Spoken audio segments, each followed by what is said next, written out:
Hi everyone, my name is Zia and I'm the dental school coach. Today I have an amazing guest with me. Her name is Alexis and she just finished her first year at Penn Dental. She was one of my students 2 years ago and now she is going to share her journey to dental school with you. If you're on the brink of applying to dental school, I want you to pay attention to this for a few reasons. First of all, Alexis goes in details about her journey to Penn Dental. She goes in detail about her DAT, her personal statement writing, and her interviews. Number 2, she talks about her long-distance relationship and balancing it with the dental school. And finally, she goes in detail about Penn Dental. So if you're interested in attending Penn Dental, she gives you a lot of insider secrets about it.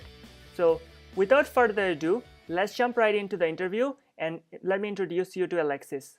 Okay, hi guys, I'm Alexis. I currently go to Penn Dental Medicine. I'm actually from Arizona, so this was like a really big transition, moving basically across the country. I like to just hang out and be pretty low key, just chill and everything. But I am enjoying the city. It's a big difference for me. So yeah it's pretty much me. Penn is actually a very close place for me because I went there for undergraduate. How are you liking Penn so far? It's a lot different. I like the aspect that it's like very like university city like because it's a lot of like the college experience that I didn't necessarily have because I went to community college to start off with. So okay, it's pretty cool. It's cool being in a place where it's like you know that you're getting like the top, like I guess like the top education, like we're getting like all these like really cool instruments that we get to use, and like since we're in a new curriculum and everything, we got like our own curing lights, we got all this like really fancy like equipment and everything, and it's nice to know that when they're teaching us, they tell us like this is like top of the line research and we're following it. So I think that aspect of it is really cool. The city itself is really like different. I don't know if I'd stay in the city for sure, but I definitely enjoy being here. It's cool to like experience a different aspect of like the world. So nice. I mean, I don't think many of the Penn Dental students would live in Philadelphia after they finish. Many of my undergraduate friends went to New York or San Francisco, or DC. So that's the split that usually happen. But anyways, how did you become interested in dentistry to begin with? So it actually was like a long journey for me. First, it started off with me like not really enjoying the dentist when I went there. I always had issues with them. They were always kind of mean to me. And but for some reason, I had like a really nice hygienist once, and she like I came out of it and I was just like, you know what, like I'm gonna be a dentist. And then so I started like doing like research projects in school that were like open-ended, and I started doing them like orally related. And so I got really like interested in the whole like periodontitis causing like cardiovascular disease.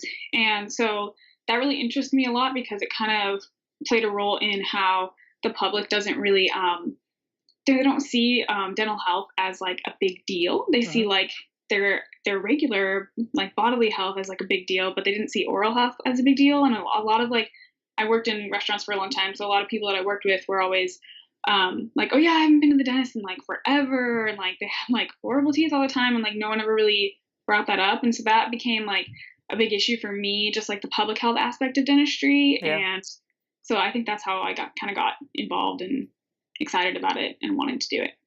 So you mentioned that you went to a community college. So where did you go to? Where did you school? And how was your undergraduate journey? Yeah, so initially I came out of high school. I had a good GPA and everything, and I was like, I'm never going to go to community college ever. And then finances told me, yeah, you are. So I went to Mesa Community College because I'm from Mesa, Arizona, and went there for 2 years. I got my associates, and then I transferred to Grand Canyon University, and that's like right in Phoenix. And so it's a private Christian institution, and it's kind of funny because at the time when I was going there, I didn't really like it so much, and I was like, man, like I don't think I'm getting a good education, and I think I could be getting a better education. But now that I'm here and like a year into dental school, I realized I got a really good education because I took classes like pathology and pharmacology and anatomy, and I think those classes particularly really have helped me a lot in dental school. A lot of areas where my classmates I think are struggling to like get up to where we're supposed to be is somewhere where I'm like very familiar with. And so I think the learning aspect of undergraduate was really good. I liked the undergraduate school I went to just because GCU has like, had a lot of Christian fellowship there, and that was something that was really important to me. And I met some of like my closest friends that I'm still really close with, even though they're all the way across the country and doing their own thing. So yeah. That is important because when I was at Penn, I was taking mostly classes that are not related to dental school or kind of unrelated to dental school. So my first year, if I had gone, it would have been a bit of challenge of like kind of filling that gap of biology classes that you have been talking about. So that's really important that you mentioned that. Did you face any challenges transitioning from community college into dental school? Transitioning from community college to a 4-year college to dental school? I know that sometimes dental schools are not particularly interested in taking community college courses, and we have a lot of audience that are going to community college and they are interested in becoming a dentist. So what advice do you have for them? Yeah, well, so one of the things that I did, and one of the things I did want to mention was I think the ADEA puts out a book on all the dental schools and all their information, and it gets updated every year, so you can buy it off their website. I think it's only like $40 or something. But so I went through there, and any school that even said like, we don't accept community college, or we only accept I think I had like 70 credits from community college. So I think anything that said like, that gave me the vibe that they didn't accept community college credits, or they only accepted like 60, that was obviously unacceptable for me. So I basically just kind of went through and was able to cross off a lot of schools because of that. But it helped me narrow down my choices a lot.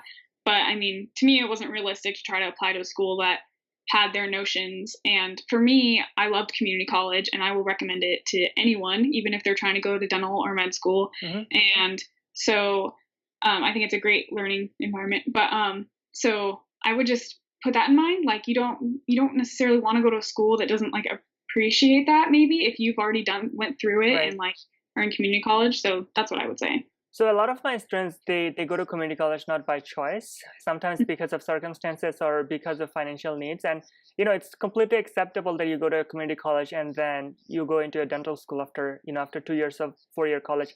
And some schools may not take your credit, but a lot of schools will take your credit. So make sure that you check the ADEA book. I'm gonna link it below so that on the YouTube video you can go directly and buy the book from the American Dental Education Association website. All right, so let's talk about some of the courses that you have taken as an undergraduate. You mentioned a few of the biology classes. Do you have any other recommendation for pre-dental students who are interested in going to dental school? Yeah, I think all the other ones besides those 3 that I mentioned are ones that you're going to have to take anyways, regardless of which school you're applying to. But I know anatomy is a big one where a lot of students, like, they'll apply to schools because they didn't have to take like certain portions of anatomy, and I would recommend taking it anyways because you're taking it anyways in dental school, and it's going to be super helpful to have that in the back of your mind as something that you've done before. And I think in my biology course in community college, we had dissected a cat, and so now we're doing dissection on a human cadaver, like in the past couple weeks we have been. So for me, it's nothing new, and everyone's asking me like, how are you so good at this? What? And I'm like, I've done it before, and I've taken anatomy before, So I think anatomy is a huge thing that people don't give it enough credit. You can. My undergrad, my program was emphasis on pre-medicine, so that's why I had the pathology course, and that's why I had the pharmacology course. But those definitely are going to pop up again in med school or in dental school. Sorry. So in med school too. But so I think that's a big thing for me. Like, those 3 courses are what I would definitely try to get in there, and they may be hard at the time, but they're gonna put you so much more ahead of the game when you get there, and like kind of relieve you of a lot of the stress that you would have in dental school that you already have. So that would be my advice. Right. And I totally agree with you because a lot of my students who got into dental school last year, they have come back and said the same exact thing. So this is a great advice, and thank you for sharing that. Let's talk about application process overall. When was the time that you started studying for the DAT, and when did you take it? I set aside 6 months for myself to study. So I took it in May. So I think I started studying in like December. Actually, I studied in 5 months. So I started studying January 5th, and I took it on May 5th. I set aside that specific amount of time because I was also in school at the time. So I set a lot of time to start studying for it. Yeah. Okay. Was there any particular strategy that you used to study for the DAT?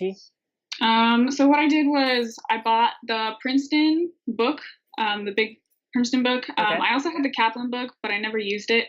I read through it like once, like I skimmed it a little bit, but I didn't really like it. But I thought the Princeton was really good because all the pages were colored and like shiny-ish, so it was terrible. And I read straight through the whole entire book. I took the practice questions at the end. When you buy the Princeton book, they also give you 2 practice exams, Okay. and practice exams are a huge thing, I think. I think I also used Kaplan's practice exam from the book that I bought from them, and they weren't even up to date. They were like a year or 2 behind because I like couldn't afford to buy like all these like super expensive, you know, what everyone's doing, like the classes. I was just like, I can't. And so I was even using a book from a couple years back, and I also think I ended up caving and getting, it was called DAT Boot Camp. DAT boot camp? Yeah. Okay. And that was really super helpful, especially for the PAT portion of it, because just to get my speed up with it, and just because you need a lot of practice questions. So I think one huge plus is you doing a lot of practice questions. And then I think also it's important to like take the DAT like right after you finish the courses that you need to finish. Like don't try not to like wait super long because it's all fresh in your brain at that time. And then I think I probably took, I think off the ADEA website, I bought their practice exam that they allowed you to get. So I think I probably took 4 or 5 practice exams. I took 2 of them like a couple days before the actual DAT. So I was very well prepared. I was totally fine with the 5.5 hours or whatever it took. And, you know, I knew the flow of the exam. I wasn't like caught off guard by anything. So I think knowing the exam and knowing how they're going to ask the questions is important as well. Okay. What was the most challenging subtopics in the DAT for you?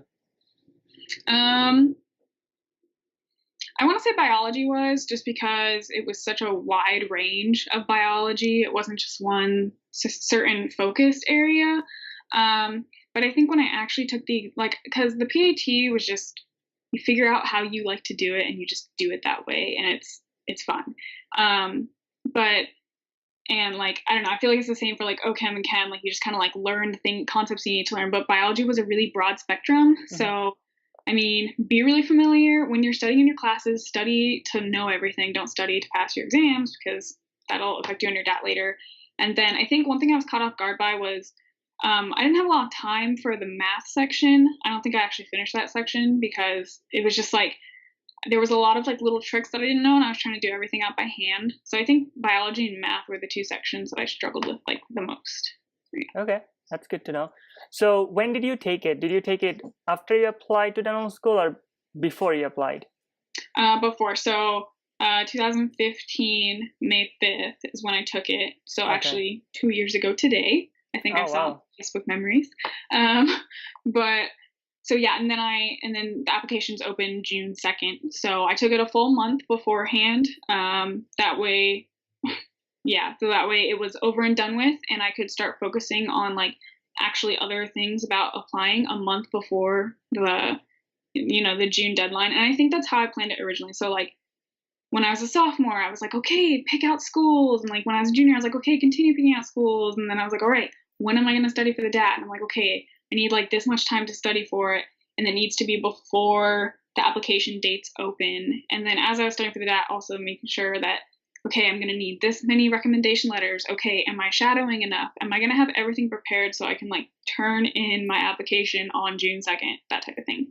Okay, so I mean, you have done it in a very, methodical and deliberate way, which is what you should be doing, because a lot of the time students tend to delay in applying to schools, and they end up applying to schools in August or September, and sometimes they don't even receive any interviews. So make sure that you do things systematically, as Alexis mentioned.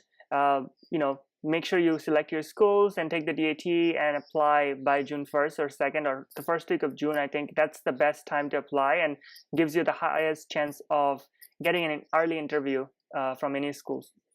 So in terms of applying to schools, how many schools do you apply to? I applied to 10.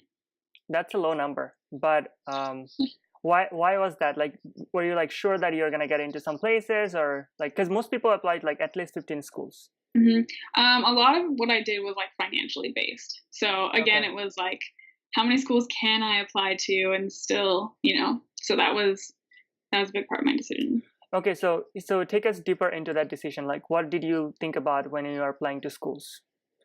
Okay, so like I said, I went through that ADA book that I had, and I knocked out all the schools that didn't accept community college. I knocked out most Texas schools just because their acceptance rate of people out of state is very, very, very low. And I mean, like in the 1 to 3% range. Mm-hmm. So I knocked out a lot of schools that, because I was applying to a low number of schools. So I was trying to maximize my chances of getting in. So schools that had high out of state acceptance rates, especially because Arizona didn't have any in-state per se schools. So all the schools that had higher acceptance rate for out of state, like more like, out of state acceptances, a lot of those schools were the schools that I kept. I also went through and read all of their mission statements and looked at their courses that they had you take, and other things like that. I researched a lot of the schools. I looked at location, knocked out all the Midwest schools because that wasn't something that was for me. Okay. And so pretty much that knocked it down to California schools and then like some choice schools on the East Coast. Okay, that's great. In terms of writing the personal statement, which is a big part of your application, what strategy did you use? Writing the personal statement was really hard for me. I think that's what held me back the most. I think my goal was to be genuine about it. I didn't really care so much about and I probably should have, but I didn't care so much about if it was like written perfectly or if it was like really. My goal was to catch them with like a good hook, and then to be just really personal and to be really open about like why I was doing what I was doing and like why I was going to be good at it. And so I think that worked out well for me. I used a really personal story, and I think it worked. So what kind of structure did you follow? Like, what did you talk about in your, I'm not gonna ask you to share specific stories, but like what kind of stories did you tell? And for the audience, like, would you mind sharing some of the examples of things that you have put down? Not anything specific, just from a broad perspective. Yeah. One of the things I was told a lot was don't just like say like, oh, I'm loyal, or I'm smart, or I'm like committed. It was like, let me tell you this like short little nitpicky story that shows you that I am committed. And like, let me show you this like short little story that shows you that I am like smart or whatever. And so I think what I first did was just like bring in what got me interested in dentistry. And then I went through like why it personally mattered to me and why it was really important. And then I left it. And I always like to kind of end with like, okay, this is why, like, I know I'm great and you think I can like I'm interested in dental school, but here's why I can do it, because I know dental school is a very like rigorous thing. Mm-hmm. And for me, like being like a waitress and like going to school full time and like working 40 hours a week and doing all this stuff, I was like, okay, like, so here's why, like I can already multitask. I can already do all these things. I did talk about shadowing, like my most favorite experiences in shadowing. Mm-hmm. And just like very briefly, and things that I thought tied really well together with like my reasoning for like wanting to be a dentist. And I think that was beneficial as well, because it shows that you had a lot of experience shadowing. I would definitely, if you've shadowed a lot, like include, even if you hadn't, like include something about shadowing in your personal statement. Yeah, I always recommend that you have to have a story about shadowing, because that shows that you have kind of been there, done it, or been there, seen it before you go to dental school. And that's great. How did you handle the secondary applications? I think I tried to be a little more nonchalant, just because the application process is very long and it's very like, it takes a lot out of you. But just again, like try to be as honest and as real as you can. And I feel like obviously, like, have good grammar, have good writing style, but I feel like when you're real, it kind of shows through. And if you going to a school where the school sees who you are is important to you, then I think those are the schools that are going to accept you, because they're going to see your realness like through your writing. True that. One thing I do want to ask you with regards to secondaries, a lot of the schools who ask for the secondary statement, one of the common question is, why this school, like why Penn or why NYU? So let's say Penn or NYU, those are like, pretty brand name schools, and they have I would say, better than average websites. You can find materials to talk about and write about. For schools like ASDO or Midwestern Illinois, some schools like that, random schools. I don't know if you have applied to any of those. What was your experience trying to search through the website and find out how, why would you like those schools? Yeah. How did you handle that? Yeah. Definitely. Yeah. Look at their website, see what kind of words they use, see how their website's set up. If they have a lot of like pictures, and just like literally just spend like 15-30 minutes on their website trying to get a feel for like what that school is like.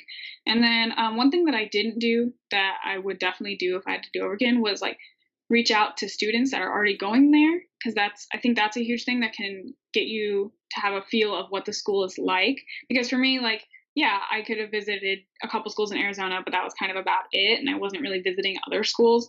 So it was mostly based off of like what I saw on their website, and like if I had a student, and now I realize how like welcoming dental students are, that they're all just like, oh yeah, like ask me questions, like they want you to connect with them, they want you to ask questions. And so I feel like that would be a really good way to find out what a school's all about without like just like putting stuff off their website like in your secondary responses to make it sound like you know what's going on. So how would anyone reach out to a student like you or someone at Penn? Is there like a Facebook page? I want to say that for Penn specifically, you could probably get in touch, like call the academic office and like ask about that kind of thing. And I'm sure they would direct you to like the student council, and like student council would reach out to you. I'm not really sure as to how like all the D0s that are coming in are like all in contact with us already. I don't know how they got our info, but they did. So I don't know. I guess like be resourceful, but I definitely think there's Facebook pages out there, and there's other things where like certain people have like blogs that you can find. But I would say maybe just reaching out to academics affairs and asking if they can put you in contact with like the student council of like the year ahead of you or something. And I think that would be good.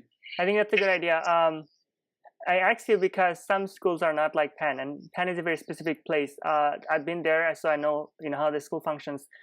Mm-hmm. Most schools are not going to be as active in terms of reaching out to people, prospective students or someone who is interested in dental school there. So in that case, what I recommend doing is kind of searching through their Facebook page. Sometimes the schools have their own Facebook page. So let's say Penn Dental, and then you can always request to talk to someone, and I'm sure that someone will reach out to you and talk to you about their experience at that specific dental school. Mm-hmm.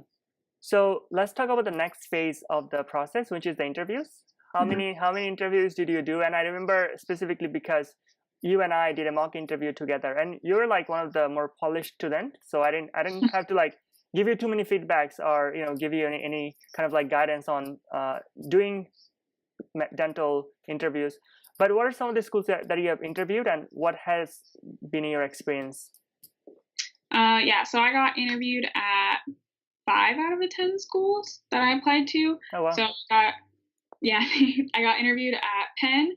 I got interviewed at USC, UNLV, which is Vegas, Midwestern, Arizona, mm-hmm. UOP, University of Pacific, in San Francisco, and there's probably one more that I'm forgetting. But yeah, so what was the rest of the question? Just like, how did I? Yeah, what was your experience like? Yeah, so for the most part, it was kind of interesting because I think all the schools that I applied to, the application process was like, or the interview day was like very similar. And it's kind of interesting because I heard from now my classmates that like they went through all these weird, crazy things, and I just like had normal either 1 or 2 person interviews like everywhere. So all those places have normal interviews. But so my interview experience was basically you walk into a room, you meet a bunch of people, there's like food there, you don't want to eat any of it because you're super nervous, you're like sweating the whole time, you're very uncomfortable for 8 hours. But then you usually meet with like an advisor of some sort, and they'll like tell you about their school, and they'll try to like wow you because like they want you to. And then you'll either like go on like some tour of the school, or like you'll like get a chance to like talk to students, which is usually during lunch. So like you're also not going to want to eat during lunch because you're like trying to talk to students, but eat anyways. It's not worth it to not eat. And then you'll basically just get like a one-on-one interview. Either I had a one-on-one interview with a student, which was really awkward. Had one-on-one interviews with like advisors and things like that, and like different faculty. So pretty much it was all pretty like similar as far as everything. I think the weirdest one was Midwestern Arizona, where they had like 2 or 3 people in the room with me, and they would ask me a question and I would start talking, and it felt like they were waiting for like a keyword, and then when they heard the keyword they would like click something on their computer, and so I'd be like, okay. But that was pretty much my interview experience. They were always really long days. They were fun but long, and always kind of like stressful, but yeah. So in terms of the interview, do you have any specific advice for each specific school that you've been to? For specific schools, for Midwestern Arizona specifically, definitely know what kind of school they are. Know things about their mission statement. They are a school that works to make you the best general dentist that you can be. Definitely know that they're going to ask you questions about it. They're going to want to know that that's what you want out of a school. I think schools in general also, most of the schools like to know that you know what their school is, and it's going to come off as very awkward if you don't. And they're going to ask you, I think, very pointed questions at like why you want to go to their school. And it's important. I think it's very important that you know. Like I would recommend like going on their website and making a list of like all the reasons that you wanted to go to their school, because you're going to look really dumb if you're sitting there and like you don't really have an answer and you give them a general answer. I think that really turns them off. But yeah. So few of the times I had a few students who were interviewing at Midwestern Arizona and also in Illinois. Their website does not have much information. So what did you do to prepare for it? I mean, it's your home school, so right? It's in the same state of Arizona. You probably have had a chance to visit the school. For the people that didn't have the chance to visit the school, what are your advice? I would say the same thing, like attempt to reach out to students through one of the ways that we mentioned before getting there. And they also, I think they do other programs as well. And maybe just like, I always say this now, assuming that it's helpful, but like just calling the school and like talking to them and getting a vibe for like what's going on and asking them questions. I'm pretty sure that's totally okay. But yeah, if you can talk to students, ask them about what I actually did, because when I went to the interview, I didn't know that they asked pointed questions like that. And one of the other interviewees told me that. And so I was like, hey, dude, like, what is this school all about? Like, what's the mission statement? And like, I just kind of asked, from my experience, the people that interview at Midwestern are like pretty chill people. So, I don't know, use all the resources you can until like the very last second, even if you're unprepared. So yeah. Cool. So we did a mock interview together, I think in August 2015.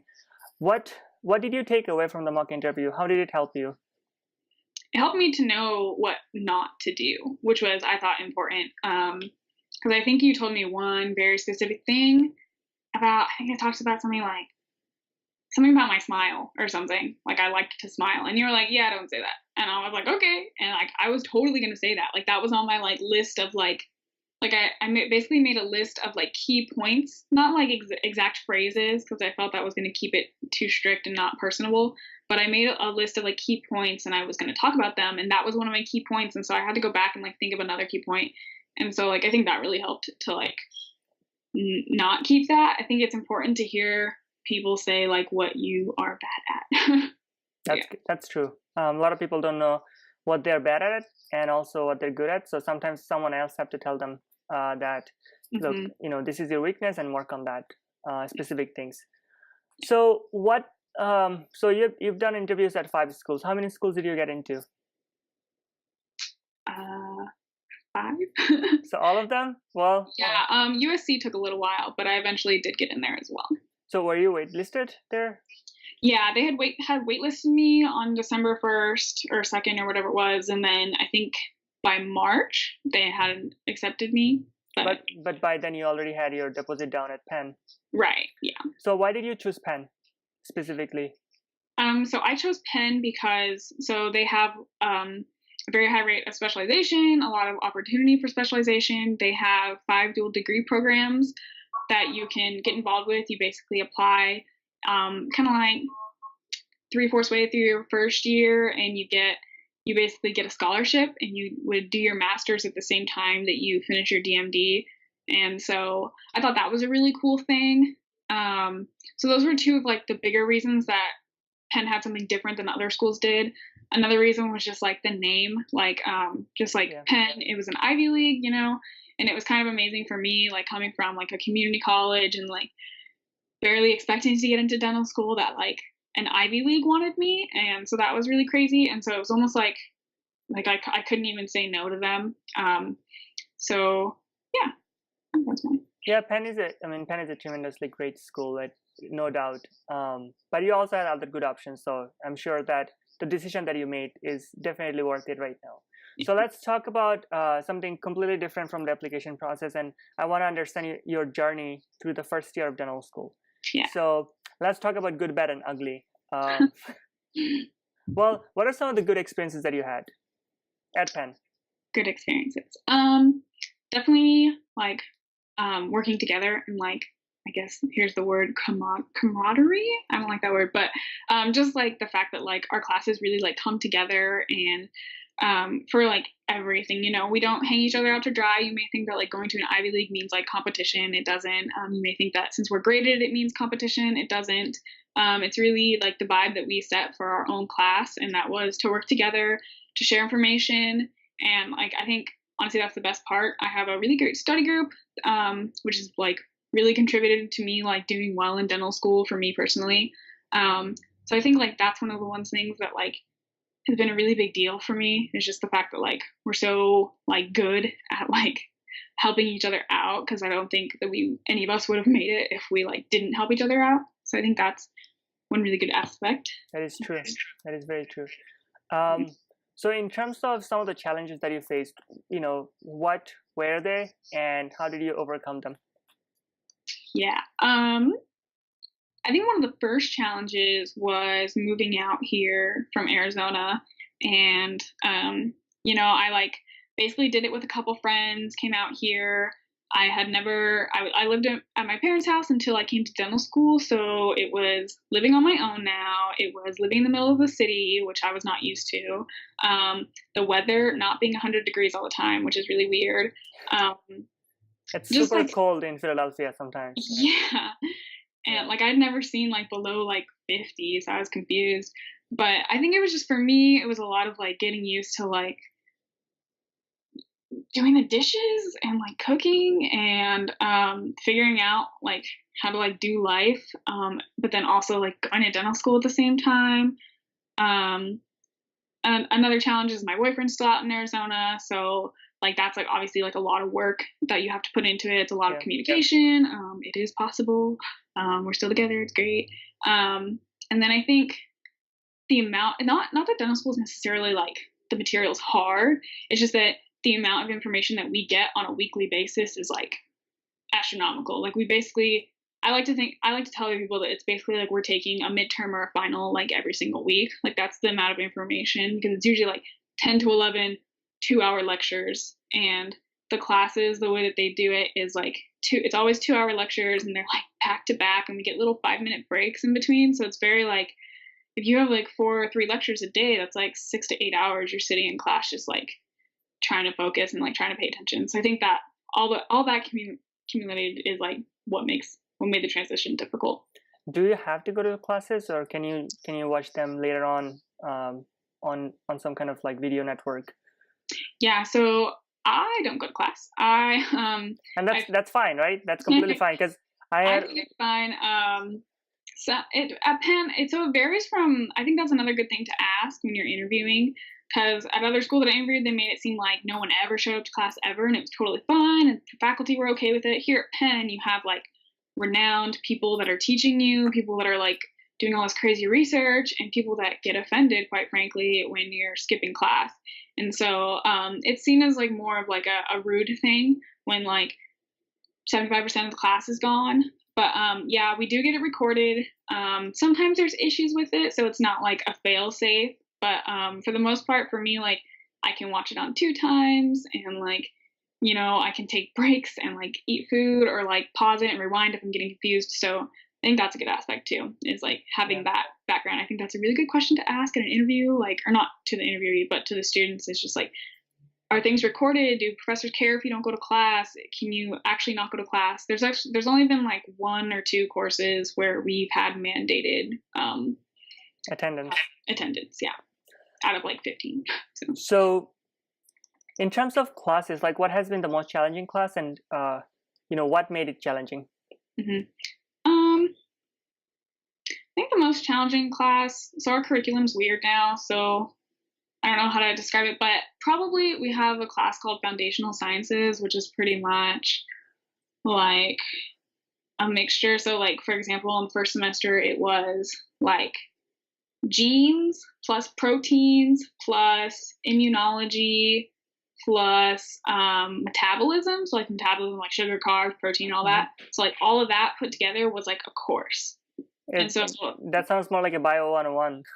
Right. So foundational science is like Bio 101.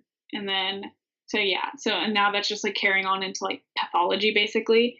In like FS2, it's now like pathology. It's called FS2, Foundation Sciences 2. So I think that the FS courses in general are hardest for me just because it's not my favorite subject. It's a lot of material and it's personally kind of like boring for me. I think a second behind that I don't personally think, but I think a lot of my classmates would agree, is like just like our preclinic, so like our lab, just because you're doing something you've never done before. You either walk in and you have hand skills and you can do it, or you walk in and you realize you suck and you have to work really, really hard to get, up to the point where like other people just start because it's just like, it just happens. So I think just lab and learning new things and like trying to be prepared for lab all the time while also like studying, I think that's what makes just like preclinic lab difficult. What is the new curriculum like and how is it different from the older one? I don't know much about the older one. All I know is it's very different. Because like we'll talk, so the second years were the first ones to go into it. So it's still very new. It's still going through a lot of changes. There's a lot of surveys that we have to take all the time because it still needs to be like tweaked a little bit. Overall, I see like the really, really awesome side of it, but it hasn't been perfected yet. But I think as long as you like go with the flow and are accepting that it's gonna like kind of be good, it's like a good thing. It really builds on itself. The way that it's built is to basically you start from scratch. You start from all like the little stuff, and everything like builds on top of it. So instead of having some one giant anatomy course, you take like both like the histology and like the physiology and like all the different aspects of like muscles, and you learn them all at once, whereas like you normally wouldn't do that, and then you like build on it. And so I've seen a lot so far that like for example, we learned immunology and then now we're learning pathology. And so it's like if you didn't understand immunology, like you're going to have a difficult time with pathology because like that plays a role in like certain aspects. So it's meant to build on itself, and it's meant to like really like flow really well, which I think it does.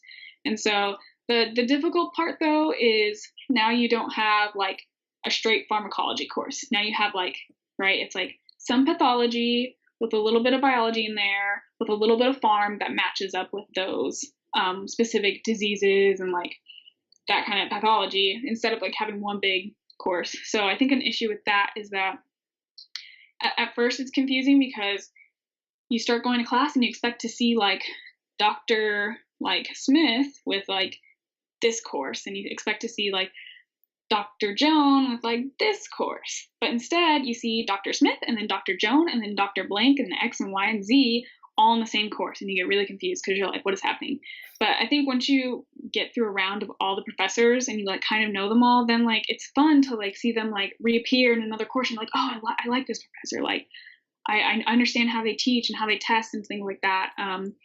So I think they've gotten better at making the test like more like even spread, because right, it's coming from different professors, because different professors will put in their questions from their lectures. So overall, I think it's a good idea. I hope it gets continually better. I know that it's gotten a lot better for us. than it was for the D2s ahead of us. Okay. So yeah. So how does the exam, or let's say, how are the exams graded? We use a because you said there are like 3 or 4 professors in the same course. So right. do they take part in grading the course together, or is it something like they're individually grading them for, let's say, first midterm or second midterm? I don't know how it works. Yeah. So typically a class has like 2 exams, so right, it's 50-50 basically. But you do have different faculty sending in questions, but there's a course director for the entire course. Okay. So you have one course director who is gonna, like, once the exam gets turned in, and it's all in ExamSoft, so it's all electronic, gets turned in, and that professor, we have curriculum chairs that will like turn in like complaints or questions about the exam, or maybe things that were like wrong, and they'll go through that with them. And the curriculum advisor will basically have like the last say over all the professors, like maybe over like a guest lecture that we had, or maybe over a professor that like maybe like didn't word a question very well. And so that curriculum advisor, or sorry, the course director will have like a final say over everything. And I think they do a pretty good job because they have an understanding of like the entire course. So that is awesome. I think it's just a new approach. So students just have to get used to it. And once it's perfected, I think it's going to be very helpful for the future students coming in. Yeah. What are some challenges that you face outside of schools? You mentioned having to keep up with the long distance relationship, having to do everything in your house, and also going to school. So how do you deal with those challenges? What are some of the, I guess, systems that you built in your first year that that is helping you right now? Yeah. So at the beginning of the year, like, I used to leave all my dishes until like forever. Yeah. So I used to like not take care of my house as well as I like should have, and now it's kind of like if you do a little bit of time, that really helps with like you not feeling like you're going crazy. I tend to spend like after exam days just like cleaning up my life instead of focusing on school. I think I had to like make a with what kind of foods I ate. Obviously you want to stay healthy and you want to be eating healthy foods and not going out all the time. So I think a big thing for me that has made life easier is like packing my lunch every day, because that saves a lot on money, and like it just helps you to like know what you're eating all the time. And like a lot of people do meal prep, which I think is really good, because then like you know what you're eating. Right. For me, I kind of had to like sacrifice a little and be like, you know what, like I'm gonna be okay with getting my frozen food because I'm fine with it, and like it's gonna make me feel less stressed. Like foods that like take like not very long to cook, that kind of thing. And then outside of that, I think getting involved in the community in whatever way is like good for you. Like for me, like finding a church is super important, so I've like definitely made that a priority. Because it's been a struggle to kind of find a place where I feel like I like fit in. And then like you said, like, yeah, having a long distance relationship, it's both like when people ask me about it, like, because a lot of us do have relationships and a lot of us don't. Obviously, a lot of us had relationships and a lot of us like don't anymore. So it depends on your relationship. If you're in a great relationship, and like you get along well and you have good communication and that kind of thing, and it's like it's a serious thing, then I would say like go for it, because like the trouble that it's going to cause you is like it's going to cause you trouble. It's going to be difficult. It's going to be hard. Like the only thing harder than going to dental school is having a boyfriend in dental school. But I think that's definitely doable. You have to have someone who's really understanding. Yeah, I think that it's definitely doable. I was only dating my boyfriend for 5 months when I moved, so it was like very brand new. But now it's been like a year and 3 months, so it's like it's very solid. So I think that there's struggles, but you can like overcome them. So. Definitely. I mean, long distance is always difficult, but I've seen a lot of math students and dental students, and even any kind of like students, in grad school, they make it work. So as long as you're committed, it works. In terms of community building, because you mentioned that about community. So what are some of the sort of activities that dental school community does on a regular basis, and what are some of the activities that you are involved in? Mm-hmm. I have not gotten involved in very many activities yet, because I think I was kind of a little worried about stretching myself too thin during my first year. But I think ASDA helps a bunch with this, and like the different clubs help a bunch with this, because like when you're part of a club, they'll like send out an email and be like, hey, we're doing service on this day, or like, hey, there's like a presentation about like this, or so you get the opportunity to like maybe not tie yourself down to something, but you can definitely like respond to an email and be like, hey, like I want to like serve and like help at this, So the dental school is very, very involved with community. They have like the big like dental truck that goes around, like the smile truck that goes around all the time, so you can get involved with that. You can help third or fourth years with their boards. You can assist while they're taking their boards, which is probably crazy, but just like there's a lot of like outreach that goes on that you can definitely get involved in through like the clubs and things like that. It's very easy to get involved, and yeah. Cool. Do you have any last minute advice for pre-dentals that are listening in today? The clothes that you wear, that was a big thing for me. Like always wear the coat. Like you don't underdress, overdress rather than underdress, especially for girls, because I think it's easier as a girl to like not know what to wear than as a guy. I think definitely talk to students that are already in dental school. I think that's a huge thing.